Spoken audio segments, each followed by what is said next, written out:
I'm really curious, as you have taken a deeper dive into that and many other questions to ask you. I mean, just what is going on with Dabo Swinney's team right now? Yeah, it's been quite shocking, Paul, to see the Clemson, especially offensively, right, struggle like they have. We haven't seen a Clemson offense struggle like this since maybe Dabo's first year.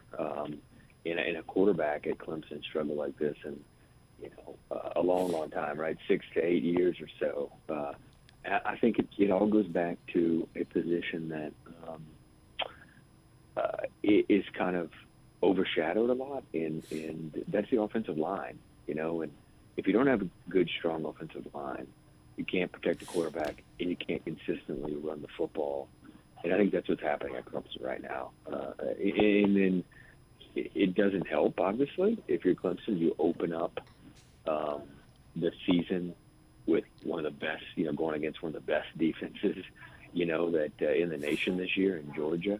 And that's how your new quarterback opens the year, is going against a unit like that. It seems like he's lacking confidence a little bit, and yeah, it wouldn't surprise me if they might drop another game or two along the way. Ross, the big criticism of the CFP has been it's the same 2 or 3 teams every year. Clemson and Alabama being the biggest culprits of that. With the conversation about the CFP completely expansion up in the air, or maybe going on as we speak, what do you think it's going to look like as we move closer? Because I mean, we're a fourth of the way through the season. We know we have a pretty good idea about 2 schools right now, but the rest of it is somewhat of a mystery, is it not? It is. It's crazy to, and you're right. Right now as we're talking, the CFP management committee is the group of commissioners in Notre Dame's athletic director meeting up in Chicago to kind of further hash out the differences with this CFP model. I think eventually they will get there. I think there's some confidence just from talking to commissioners the last few days, coming from last week's meeting. There's some confidence that they'll get there, that there will be a 12-team format agreed upon. There's not probably as much confidence that it'll be agreed upon maybe in time to expand before the ESPN contract is up with the CFP after the 2025 season. So the timeline is something that there's not a lot of confidence about, but you never know. So while that's going on, right, while they're debating there in Chicago, we're looking at a year in which, man, it would be pretty fun to have more than 4 teams in a playoff, because who knows what's going on. I mean, outside of Alabama, everybody has shown some real issues, especially the pilot programs that we've seen dominate the CFP for so many years. Ohio State defensively is having all kind of trouble. Got beat at home by Oregon. We talked about Clemson. We've seen Oklahoma have real issues, right? We've seen even Notre Dame skate by in some games. So, man, it feels like outside of Alabama that we have a fairly open field, and maybe one day we'll be able to get more teams involved in a playoff.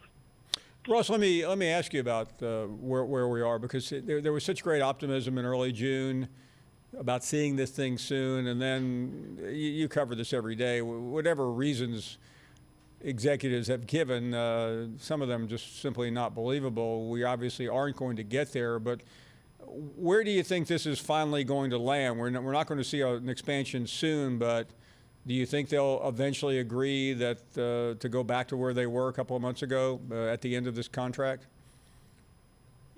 Yeah, everything seemed to be on course for the presidents, the board of managers, as they call it, the true decision makers of the CFP, to vote today and approve the model. And maybe it goes into effect as early as 2023 or at least 2024. And clearly, that's not going to happen. And a lot has happened over the last 2 or 3 months since this 12-team proposal emerged, and the biggest of which is conference realignment, right? And there were some hurt feelings, I think, from Texas and Oklahoma's decision to move to the SEC. There were even more hurt feelings when some conference commissioners discovered, or at least believe, that ESPN had some kind of role in the movement. And that's a big part of why there's some pushback right now on expanding before the ESPN contract is over, Paul, because ESPN would own, any expansion. They would have first right to refusal. So I think we get there. I think we get to 12. I do. We just might not get there until 2026, which would be after the contract expires. They're hashing out differences now, and the media partner issue with ESPN, the ownership of the expanded playoff isn't the only issue. It's a big one, but it's far from the only issue. You have issues with the Rose Bowl that we wrote about back in mid-July from SEC Media Days about how big of an issue the Rose Bowl is, and it continues to be a problem. Not just the date and time, but more specifically, the Rose Bowl's contract with the Pac-12 and Big Ten. It's separate from all other contracts. It's very lucrative. It's very valuable.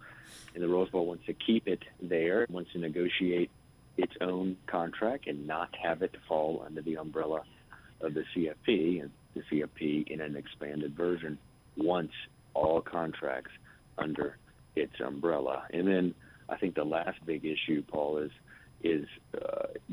the first round of the playoff, the proposal. Do we even need a first round? Should we go to eight teams? The first round kind of infringes on the academic calendar out west. There's some issues about winterization of stadiums. I think those things are low down the list. Thanks for watching ESPN on YouTube. For live streaming sports and premium content, subscribe to ESPN+.